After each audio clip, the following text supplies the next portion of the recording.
मेरा नाम सैयद वकार हुसैन शाह है और मैं आपको अपने YouTube चैनल वकार वेलविशर में खुशामदीद कहता हूँ। और अपनी क्लास का आगाज़ हदीस करीम से करते हैं। रसूलुल्लाह सल्लल्लाहु अलैहि वसल्लम ने इरशाद फरमाया, लोगो अल्लाह के हजूर तौबा और इस्तग़फ़ार करो, मैं अल्लाह के हजूर दिन में 100 मरतबा तौबा करता हूँ। तो प्यारे बच्चों, आज की क्लास में हम क्लास 9 चैप्टर नंबर 1 की एक्सरसाइज 1.1 के क्वेश्चन नंबर 1 और क्वेश्चन नंबर 2 के तमाम पार्ट्स को सॉल्व करेंगे। तो वीडियो को शुरू करने से पहले हमें कमेंट सेक्शन में लाजमी बताएं कि आप हमारी वीडियो कहाँ से देख रहे हैं और आप किस स्कूल में पढ़ते हैं। तो चलते हैं अपने क्वेश्चन की जानिब। करने से पहले कुछ कंसेप्ट जो आगे हम इस्तेमाल करेंगे। अगर आपके पास सिर्फ अंडर रूट लिखा हुआ है तो अंडर रूट की सिर्फ पावर होती है 1/2, यानी अगर अपर अंडर रूट के ऊपर कोई नंबर नहीं लिखा हुआ तो फिर अंडर रूट की पावर 1/2। जैसे यहाँ पे 3 लिखा हुआ है तो फिर अंडर रूट की पावर आ जाएगी 1/3, और अगर यहाँ पे n लिखा होगा तो इसकी पावर आ जाएगी 1/n। नेक्स्ट कंसेप्ट आपके पास एक होता है रेडिकेंड और एक आपके पास होता है रेडिकल साइन। जैसे ये आपके पास जो वैल्यू अंडर रूट के अंदर लिखी होती है उसको हम कहते हैं रेडिकेंड। जैसे ऊपर आपके पास एग्जांपल है तो इसमें आपके पास जो 2 है वो रेडिकेंड है और ये जो पावर है यानी कि 1/3 ये आपके पास रेडिकल साइन है। इसके अलावा एक कंसेप्ट में आपको और दे देता हूँ कि अगर आपके पास अंडर रूट में 2 वैल्यू ऐसी हैं जिसका इंडेक्स सेम है, फॉर एग्जांपल जैसे मैं लिख देता हूँ 3a multiply under root 3 power b। Basically आप दोनों का a और b का जो इंडेक्स है वो सेम है। अगर आपके पास इंडाइसिस सेम होते हैं तो फिर इनको एक अंडर रूट में लिखा जा सकता है। इन दोनों का अंडर रूट की पावर जो है वो 3 है तो इन दोनों को मैं एक ही अंडर रूट में लिख सकता हूँ। सिर्फ यहाँ पे आपने एक रीज़न याद रखना है कि indices must be same, indices must be same. अब उसके अलावा आपके पास एक कंसेप्ट और होता है। अगर हम यूँ लिख लेते हैं 2 रेज़ टू पावर 3, तो जो नंबर आपके पास नीचे लिखा होता है इसको हम बेस बोलते हैं और जो नंबर आपके पास ऊपर लिखा होता है उसको हम एक्सपोनेंट बोलते हैं। और अगर आपके पास कुछ इस तरह की कंडीशन आ जाए, जैसे मैं लिख देता हूँ 2 पावर 3 मल्टीप्लाई 2 पावर 4। अगर आपके पास बेसिस सेम होती हैं तो फिर हम पावर्स को ऐड करते हैं। तो इसका आंसर हम यूँ लिख सकते हैं 2, बेसिस सेम है तो फिर पावर को ऐड करेंगे 3 + 4 7, तो ये आपके पास आ जाएगा 2 पावर 7। कुछ कंसेप्ट आपके पास और हैं। एक कंसेप्ट हमारे पास होता है प्रोडक्ट रूल, एक आपके पास होता है कोफिशिएंट रूल। अब हम उसको डिस्कस करते हैं। अगर आपके पास इस टर्म में वैल्यू लिखी हो जैसे under root power n into A multiply under root power n into B, तो आप ये देख सकते हैं इन दोनों के इंडाइसिस बिल्कुल सेम है। अगर आपके पास इंडाइसिस सेम हो तो फिर हम इन दोनों को एक ही अंडर रूट में लिख सकते हैं, A B under root power n। आपने ये याद रखना है बस, इंडाइसिस मस्ट बी सेम। एक एग्जांपल बना लेते हैं इसकी। अगर आपके पास यूँ लिखा हुआ अंडर रूट 10, अंदर लिख देते हैं 3 मल्टीप्लाई अंडर रूट 10 और अंदर लिख देते हैं 2, तो इन दोनों की अंडर रूट की जो वैल्यू वो 10 आ जाएगी 3 मल्टीप्लाई बाय 2। तो इसको हम ऐसे लिख सकते हैं अंडर रूट 10 और अंदर आंसर आ जाएगा 6। ये आपके पास होता है प्रोडक्ट रूल। अब हम सॉल्व करते हैं कोफिशिएंट रूल को। रूल अगर आपके पास जो लिखा हो under root power n a divided by under root power n into b, तो इन दोनों को हम एक ही अंडर रूट में लिख सकते हैं a डिवाइडेड बाय b। अब अगर हम एक एग्जांपल इसकी बना लें तो अगर हमारे पास ये लिखा हो 3 2 और अंडर रूट 3 पावर 5, तो इन दोनों को हम यूँ लिख सकते हैं एक ही अंडर रूट में 2/5। ये आपके पास आ गया है कोफिशिएंट रूल। तो ये कुछ कंसेप्ट है हमारे पास, क्वेश्चन 1 में हम इसको यूज़ करेंगे। तो आप चलते हैं अपने क्वेश्चन की जानिब। Question number 1, by using the property of product and coefficient rule for radicals write each expression as a single radical and simplify. अगर आप इस सिचुएशन को देखें तो ये वाला रूल हमने ये पढ़ा था प्रोडक्ट रूल हमें ये कहता है multiply under root N B, तो इसको हम एक ही अंडर रूट में लिख सकते हैं, तो ये आपके पास आ जाएगा A B under root N. तो आप ये देख सकते हैं यहाँ पे इन दोनों के इंडाइसिस यानी इन दोनों की पावर देखी जाए तो 1/3 है, तो इसको हम एक ही अंडर रूट में लिख सकते हैं 3, 6 मल्टीप्लाई बाय 6, यह आ जाएगा अंडर रूट 3, 6 6 आर 36, और यह आपका आंसर। सेकंड पार्ट नंबर 2, इन दोनों का इंडेक्स भी सेम है, इस पर भी हम प्रोडक्ट रूल लगाएंगे। Under root 5, 4 multiply by 8, 8 4 are 32, और ये आ जाएगा 5। हमने इसको सिंगल अंडर रूट में ही लिखना। Third part number 3, same question, index दोनों का 4 है, तो इन दोनों को हम एक ही अंडर रूट में लिखेंगे 4x इंटू एक्स पावर 3। जब किसी की कोई पावर नहीं होती तो पावर 1 होती है। मैंने आपको यहाँ पे कंसेप्ट दिया था कि अगर हमारे पास 2 पावर 3 इंटू 2 पावर 4 हो, अगर आपके पास बेसिस सेम होती हैं तो हम पावर्स को ऐड करते हैं। अब आप यहाँ भी देख सकते हैं कि आपके पास जो बेसिस है वो सेम है, अगर आपके पास बेसिस सेम होंगी तो हम पावर्स को ऐड करेंगे 1 + 3, तो ये आपके पास आ जाएगा 4x की पावर 4। अगर हमने इसका आंसर सिंगल रेडिकल साइन में ना लिखने होता तो इस 4 को हम इस 4 से काट देते, लेकिन हमारी रिक्वायरमेंट है कि हमने इसको सिंगल रेडिकल साइन में लिखना है, इसलिए हम इसकी यहाँ पे कटिंग नहीं कर रहे। क्वेश्चन नंबर 4, यहाँ पे मैंने आपको एक चीज़ डिस्कस ये की थी कि अगर सिर्फ अंडर रूट पड़ा हुआ है तो उसका जो इंडेक्स होता है वो होता है 1/2, और यहाँ पे आपके पास 3 पड़ा हुआ है तो इसका मतलब इंडेक्स 3 है, तो हम ये कह सकते हैं product rule does not satisfied, product rule does not satisfied because indices are different।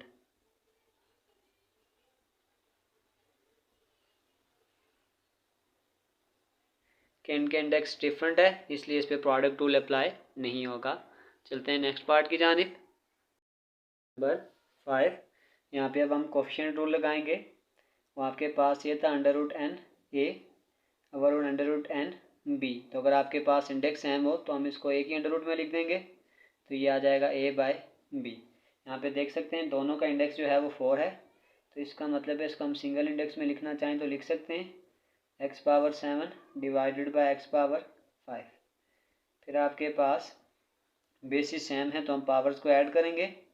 अब आपने एक चीज़ यहाँ पे यूँ याद रखनी है कि अगर आपके पास यूँ लिखा हुआ है 2 पावर 3 और ये लिखा हुआ है 2 पावर 1, तो जब हम नीचे से पावर को ऊपर लेके जाएंगे तो हम उसका साइन चेंज कर देते हैं, जैसे ये +1 ऊपर जाके -1 हो जाएगा। यहाँ पे भी हम यही रूल अप्लाई करेंगे, x की पावर 7 ये +5 ऊपर जाएगा तो -5, ये आपके पास आ जाएगा under root 4।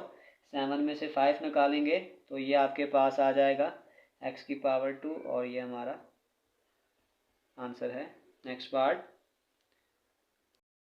6, same coefficient rule 3, 5000 divided by 5।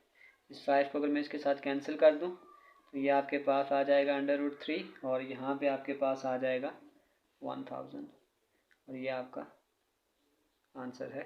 Next part number 7, same concept, index same है, तो ये आ जाएगा 2, ये आ जाएगा 500 डिवाइडेड बाय 5। इस 5 को इस 5 से कैंसिल कर देंगे तो ये अंडर रूट के अंदर आ जाएगा 100, और इसका जो इंडेक्स आ जाएगा वो 2, और ये हमारा आंसर है। नेक्स्ट पार्ट नंबर 8, अब आप देख सकते हैं कि इसका जो इंडेक्स है वो 2 है, इसका इंडेक्स 3 है, तो हम ये कह सकते हैं कि the product rule does not satisfied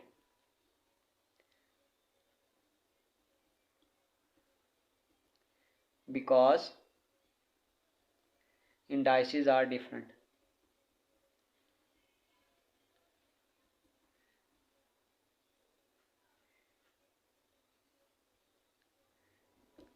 तो चलते हैं नेक्स्ट पार्ट की जानिब। Number 2, write each exponential expression as is equivalent to radical expression and simplify if possible. सबसे पहले हम इस चीज़ को डिस्कस करते हैं कि आपके पास एक्सपोनेंशियल एक्सप्रेशन कौन सा होता है, एक्सपोनेंशियल, और अगर हम साथ इसमें रेडिकल एक्सप्रेशन भी लिखते हैं कि रेडिकल एक्सप्रेशन क्या होते हैं। फॉर एग्जांपल जैसे आपके पास अगर मैं ये लिख देता हूँ कि 2 की पावर 1/3, ये जो बेसिकली एक्सपोनेंशियल नोटेशन होता है ये आपके पास उसको पावर में कन्वर्ट करना होता है, और अगर इस पावर को हम अंडर रूट के साइन में कन्वर्ट कर दें तो ये आपके पास इसका रेडिकल एक्सप्रेशन होता है। एक और एग्जांपल ले लेते हैं, अगर आपके पास मैं ये लिख देता हूँ a की पावर 1/2, तो इसको जब मैं इस फॉर्म में लिख दूंगा, बेशक 2 ना भी लिखूँ क्योंकि जो अंडर रूट सिर्फ अंडर रूट होता है उसकी पावर 1/2 होती है, तो ये वाली जो फॉर्म है आपके पास ये रेडिकल एक्सप्रेशन हो जाएगा और ये आपके पास एक्सपोनेंशियल इक्वेशन है। तो क्वेश्चन में हमें ये कहा जा रहा है कि वो एक्सपोनेंशियल एक्सप्रेशन देगा और हमने इसको रेडिकल एक्सप्रेशन में कन्वर्ट करना है। नंबर 1 को सॉल्व करने से पहले एक छोटा सा कंसेप्ट अगेन रिवाइज करवा देता हूँ। अंडर रूट की पावर आपके पास होती है 1/2, यहाँ मैं 3 डाल देता हूँ तो पावर बन जाएगी 1/3, यहाँ पे मैं n डाल देता हूँ तो पावर बन जाएगी 1/n। तो आपको यहाँ से एक चीज़ का अंदाज़ा हो जाएगा कि आपके पास जो ऊपर न्यूमरेटर होगा वो हमेशा 1 होगा। तो इसका मतलब है, सबसे पहले मैं इसको थोड़ा सा चेंज करके लिखने की कोशिश करता हूँ, 216 की पावर 2 और होल पावर 1/3। नेक्स्ट स्टेप में इस 1/3 को मैं इसके रेडिकल साइन में शिफ्ट करूँगा, यहाँ आ जाएगा 3, 216 की पावर 2।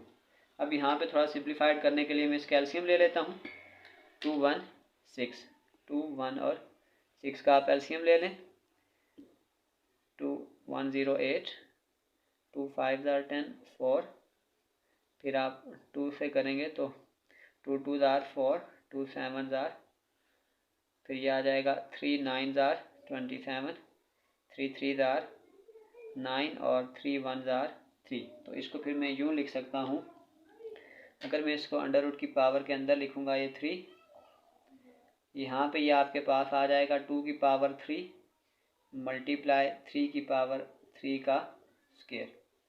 तो यहाँ पे आप फर्दर जब इसको सॉल्व करेंगे तो अगर इस 3 को मैं बाय लिखने की कोशिश करूँ तो फिर मैं इसको फर्दर यूँ लिख सकता हूँ, अंडर रूट 3 यानी कि 2 मल्टीप्लाई 3 की पावर 3 की पावर 2।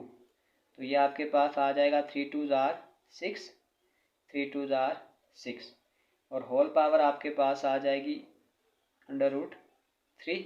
तो इसको अगर मैं फर्दर सिंप्लीफाइड फॉर्म में लिखूं, अब हमने इसकी सिंप्लीफाइड, यहाँ पे हमने इसको रेडिकल एक्सप्रेशन बना दिया है। अब अगर मैं इसके अंडर रूट को साइन को ख़त्म करूँगा तो ये आपके पास आ जाएगा 6 की पावर 6 और अंडर रूट की पावर आपके पास आ जाएगी 1/3, 3 1 3, 3 2 6। तो ये आपके पास आ जाएगा 6 का स्क्वायर। तो इसको मैं अगर लिखने की कोशिश करूँ, 6 का स्क्वायर, ये आपके पास आ जाएगा 36 और ये हमारा आंसर है। पर 229 पावर 1/2।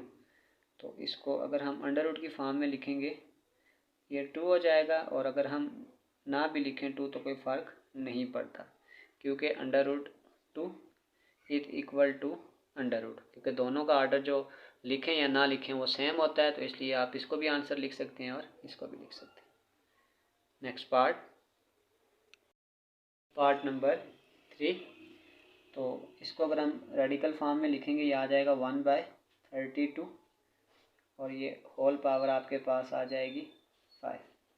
अगर मैं 32 को और सिंप्लीफाई करूँ, अगर आपने रेडिकल एक्सप्रेशन में आंसर छोड़ना है तो यहाँ तक, अगर हम रेडिकल एक्सप्रेशन के बगैर लिखेंगे तो इसका एलसीएम ले लेते हैं, 16, 2 पावर ये आ जाएगा 8, 4, फिर 2 और फिर ये आ जाएगा 1, यानी कि 2 पावर 5 इज इक्वल टू 32। तो अगर मैं इसको थोड़ा सिंप्लीफाइड फॉर्म बनाऊँ तो इसको मैं यूँ भी लिख सकता हूँ, 1 पावर अंडर रूट 5 और यहाँ पे 32 को मैं लिख सकता हूँ 2 पावर 5 इंडेक्स 5। अब आपने ये याद रखना है कि 1 की जितनी मर्ज़ी पावर ले लें आंसर 1 ही आता है। तो अगर मैं इसके ऊपर से अंडर रूट ख़त्म कर भी दूँ तो कोई फ़र्क नहीं पड़ेगा, और नीचे ये 5 इस 5 से कैंसिल होके इसका आंसर आ जाएगा 1/2 और ये हमारा आंसर है। Next part number 4। अब इसमें आप देख सकते हैं आपके पास जो पावर है वो नेगेटिव है, उसको पॉजिटिव बनाने का तरीकाकार है कि इसको नीचे लेकर आ जाएं। आ जाएगा 216 की पावर 2/3। तो ये जो 216 पावर 2/3 है ये ऑलरेडी हम सॉल्व कर चुके हैं। इसका आंसर आपके पास आता था 36। तो इसको मैं फर्दर सॉल्व नहीं कर रहा, ऑलरेडी सॉल्व इन पार्ट 1। तो ये हमारा आंसर आ जाएगा। चलते हैं नेक्स्ट पार्ट की जानिब। नंबर 5। जब इसको हम अंडर रूट की फॉर्म में लिखेंगे तो ये आपके पास आ जाएगा 1/3। अगर आप 1000 को 10 की पावर में लिखें तो 10 पावर 3 आपके पास होता है 1000। ये आपके पास आ जाएगा 10 पावर 3 अंडर रूट 3। ये 3 से कैंसिल हो जाएगा और इसका आंसर आ जाएगा 10। ये हमारा आंसर है। Next part number 6। तो इसको हम लिख सकते हैं 1/39। 1/2 इसको यू भी लिख सकते हैं, और अगर इस 2 को अगर हम नहीं भी लिखेंगे तो कोई फ़र्क नहीं पड़ेगा। 1/39 और ये हमारा आंसर है। नेक्स्ट पार्ट साथ हमारी एक्सरसाइज 1.2 क्वेश्चन नंबर 1 और क्वेश्चन नंबर 2 के तमाम पार्ट सॉल्व हो चुके हैं। आखिर में एक मैं छोटी सी मिनी एक्सरसाइज बना रहा हूँ, आप लोग उसको सॉल्व करें और देखें कि आपके कॉन्सेप्ट क्लियर हुए या नहीं, और उसको कमेंट सेक्शन में लाजमी बताएं कि किस क्वेश्चन का कौन सा आंसर है। क्वेश्चन नंबर 1 और क्वेश्चन नंबर 2 से रिलेटेड एक मिनी एक्सरसाइज बनाई है, इसको आप लोगों ने खुद सॉल्व करना है। √3 मल्टीप्लाई √4 इंडेक्स 2, इसका क्या आंसर होगा? इन क्वेश्चन को आप लोगों ने खुद से सॉल्व करना है। सेकंड क्वेश्चन में आपने write radical and radical sign आपने बताना है कि इसके अंदर जो रेडिकेंड है और रेडिकल साइन इनका क्या बनता है। और इस क्वेश्चन में आपने यूँ करना है कि इसकी एक्सपोनेंशियल फॉर्म को रेडिकल फॉर्म में कन्वर्ट करना है, और जो रेडिकल फॉर्म होगी उसको एक्सपोनेंशियल फॉर्म में कन्वर्ट करना है। तो इससे पता चल जाएगा कि आपको कौन सा कंसेप्ट क्लियर हुआ या नहीं। आप इसको सॉल्व करके मेरे व्हाट्सएप नंबर पर भी भेज सकते हैं। और आखिर पे एक छोटा सा मैसेज अपने देखने और सुनने वालों के लिए, जीतते वो नहीं जो कभी नाकाम ना हुए हों, जीतते तो वो हैं जो कभी कोशिश करना नहीं छोड़ते। तो प्यारे बच्चों, अपना बहुत सारा ख्याल रखें। मिलते हैं अगली वीडियो में, तब तक के लिए अल्लाह हाफिज़।